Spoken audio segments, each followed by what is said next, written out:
your ad to be created by Google for you or blank, right? So it's the only spot you've got to actually say something compelling. And this is a bad screenshot because you cannot see it, I realize.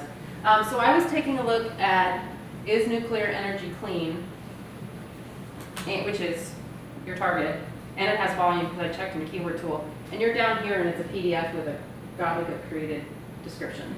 So that's how we kind of talked about how you want to craft things to get people a quick answer once you've determined what words are your winning words that you really want to appear for. And then here's my obligatory slide about how you do need to put the keywords on the page, both Bing and Google. Explain that you need to do that. This is from the Google Search Engine Guide. And then to get you started, not readable for you all, but hopefully once you get the slides you'll be able to see this. I actually hyperlinked all of them, so you can just go to Answer the Public anyway. But this is Answer the Public. If you're completely stumped and it's a new industry for you, I do a lot of new industries, by the way. So if it's a new industry for you and you're like, I don't know how to get started figuring out what words these people are looking for, right? This is a great place to start because I literally just put in nuclear energy, and then what it will do is it'll do drop downs across a wide variety of databases, including Google, and pull out all the questions that have got volume. What tool is that? Answer the Public. Answer the Public. Mm-hmm. So it's a great place to start if you're lost. Like you're like, I don't know what this industry is about. Great place to start. You then need to take it to a keyword tool, which will help you expand more and give you numbers so you know definitively this term has around 50 to 100 searches a month, that kind of thing. And if we have time, I have access to both keyword tools, so I can kind of show you what they look like. And here's the same thing, but sort of a different query. Okay, so mobile, and I didn't even discover the navigation stuff because I was going too quickly. So you saw the navigation stuff. Also, Google's telling you in the mobile report inside Google Search Console that you have some issues. That's what this report's saying. And we know it's slow. Very, very slow. Which, in the recommendations, one of the first things you're going to tackle is slowness. Because this is your score with GT metrics. So GT metrics and page speed are fine to use, the Google page speed tool. The reason I like the GT metrics one is that you can pivot where it's starting from. So it'll usually default to somewhere in the US. Say you have a client and they want to know how they're working in the UK. You can flip it once you get an account, free account, but you can then flip it to the UK and it will crawl from there and show you how fast you are or slow. Also, GT metrics seems to have more detailed stuff that's easier for developers to grab onto. It's very prescriptive. Fix this, compress this, you'll have this much of a boost if you do X, Y, and Z, versus page speed tool, which is just not as helpful, I think, for developers. So I tend to lean toward this one. But you're slow. Which is actually a problem if we go back to the iPad problem. So if your target audience is actually on some sort of mobile device, then stuff will be slow for them. Yeah. Because if all your folks were on a desktop, maybe not as much of a problem. And this is your report inside Google Analytics. This is the page speed timings report. And this will show you by page where's your worst offender, which is helpful because you don't want to sort of get the developers worried about every single page on your site because oftentimes that's not the problem. And you can see that your homepage is actually the problem, which is that's a bigger problem actually if you want the homepage to be fast. But not uncommon, I've seen this a lot. For anybody else, that you can pivot this report based on country too. So I have a client that they fancy themselves being able to target people in Latin America. But when you pivot this report for them for Latin America, it takes a minute for some of the stuff to load. So anyway, useful depending on what client you're working with. All right, so anyway, it's a ranking factor. Sometime first of the year, Google is going to move toward indexing with mobile first, the mobile bot, not desktop bot. So page speed is going to be even more of a problem coming around the first of the year-ish. They keep moving the date.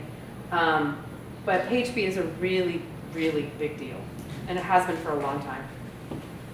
At least, I don't know, 7 years we've been talking about it or something. And then just a couple GA tips because you gave me access. Your current account looks at all activity, including employees. So all your metrics are skewed. So very importantly, copy your current account. And then on that second one, add some filters. You should copy it twice, really. You should have a testing account, one that's labeled raw data, do not touch, and one that has your filters on it. Because once you filter, you never get the data back. So you always want one account that had all your historical data, and I absolutely label it raw data, do not touch. because you can make up whatever you want. That way people will leave it alone.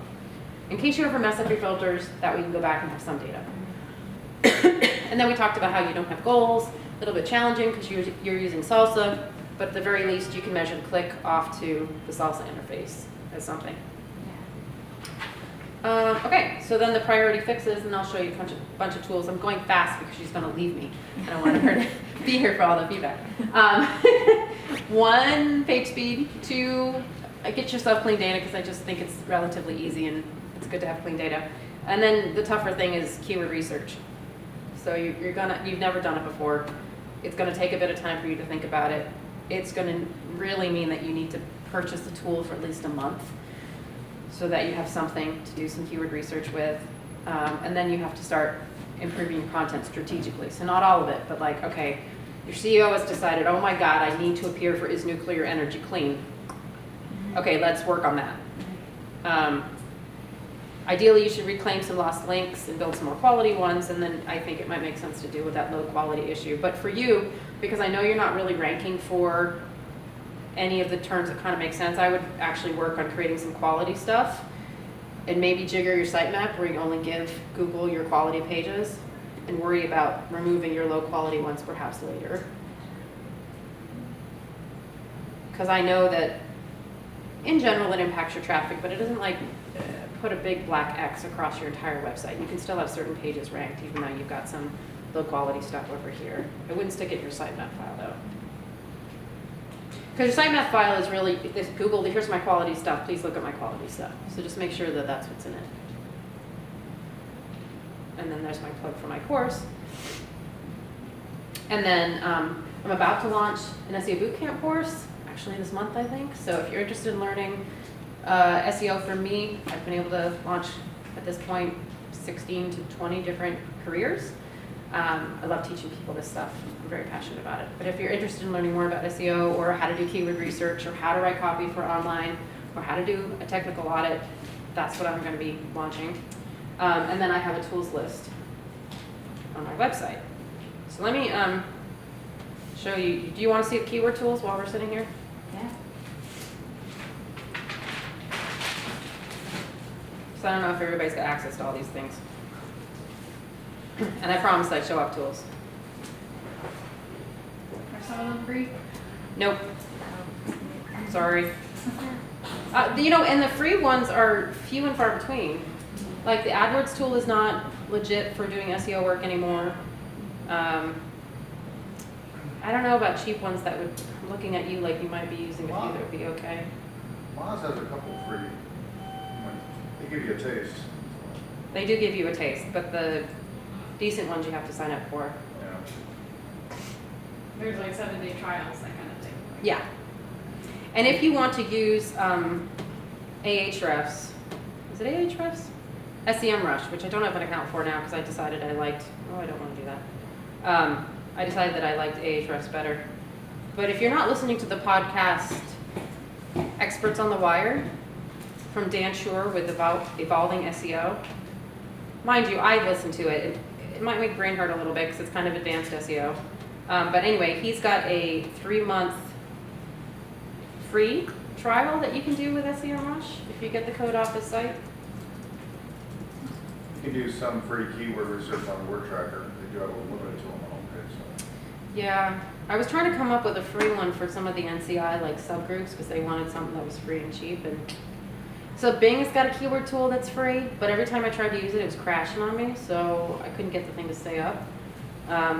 You can go inside your Google Search Console account and you can see what you're currently ranking for, but that's not going to help you brainstorm. Answer the Public is free, the one that I showed you, but it's not going to show you numbers. So what am I doing? Ahrefs. Let me log in over here. Oh, I'm already logged in. Sorry. Let me log into Deep Crawl so you can see that one then. Wait, I think it's going to auto-log me in because I was in it earlier. It is. All right. So here's Keyword Explorer. And I'm sure you want to learn about